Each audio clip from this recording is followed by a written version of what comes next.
You're failing, and you're running out of time. That's what David heard as he stared at his reflection in the cracked mirror of his tiny apartment. 32 years old, broke, alone, working a night shift at a gas station while clinging to the last shreds of a dream he no longer believed in, becoming a writer. Life had not turned out the way he had hoped. Every rejection letter, every goodbye, every regret seemed to scream louder in his head. But what David didn't know was that his life was about to change, completely.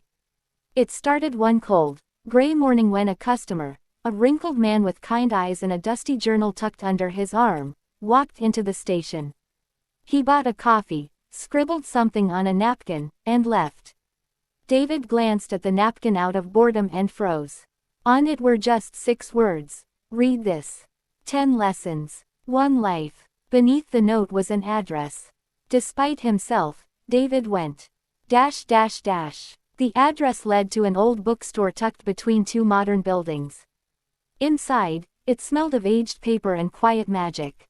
The same man from the gas station greeted him with a warm smile and handed him a worn book with no title. Just 10 chapters. 10 lessons. What happened next would shape the rest of David's life. Lesson 1. You are not your past. David read the first chapter in the corner of the bookstore. It told the story of a woman who had lost everything, her job, her family, her home, but learned that every sunrise is a second chance. She rebuilt her life, brick by brick. David wept. For the first time in years, he forgave himself for his failures. He went home and threw away every rejection letter he had hoarded. That night, he wrote for the joy of writing, not for approval. Lesson 2. Fear is a liar. In the second chapter, a boy who stuttered stood on stage and told his story. He had been terrified all his life, but his fear had never told him the truth, it only told him he wasn't enough. David realized how often he let fear make his choices.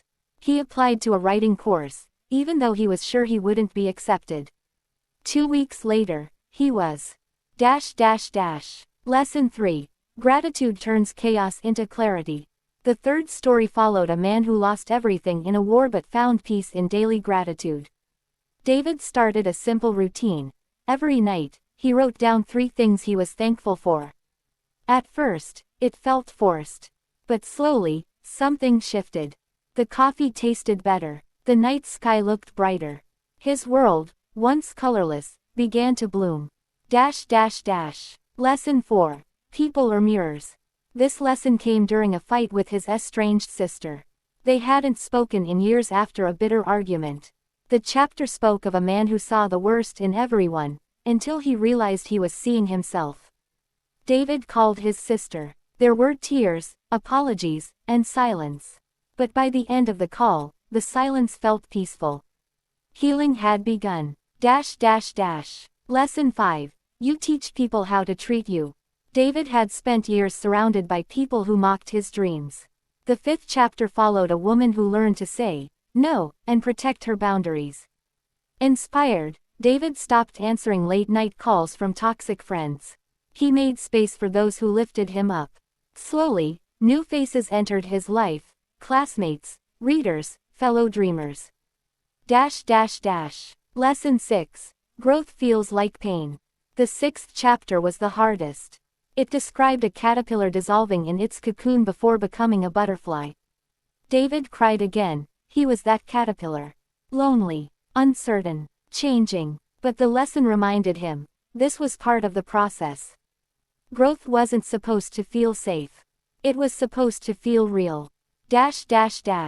Lesson 7. Forgiveness is freedom. One chapter was just a letter from a father to a son he had abandoned. It was raw, filled with regret and love. David remembered his own father, cold, absent, unreachable. He wrote his own letter. Not to send, just to release. That night, he slept better than he had in years. Lesson 8. Action beats perfection. This chapter hit David like lightning. It told of a young woman who never finished anything because she wanted everything to be perfect. David had dozens of half-finished stories. That night, he picked one and finished it. It wasn't perfect, but it was done. And it was beautiful. Lesson 9. Time is the most precious currency. In the 9th chapter, an old man looked back at his life and wept not for what he did, but for what he didn't do. David thought about the nights he wasted scrolling, the people he didn't love well, the risks he didn't take. He made a vow, from now on, every day would matter. Lesson 10. Your life is a story, write it well. The final chapter was blank. A mirror, asking the reader, now, what will you write? David closed the book, heart pounding. He knew his answer. 6 months later, David stood on a stage at a local book fair, holding his first self-published novel. In the crowd was his sister, his writing classmates, and even the old man from the gas station, who turned out to be the bookstore's owner.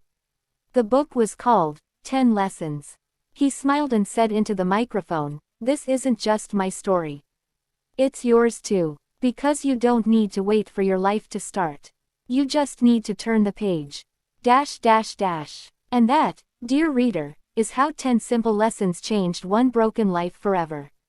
And maybe, just maybe, they'll change yours too. Let this be your sign. Your story is waiting. Write it well. If you'd like, I can adapt this into a script with voiceover cues, background music suggestions, and pacing for your YouTube video.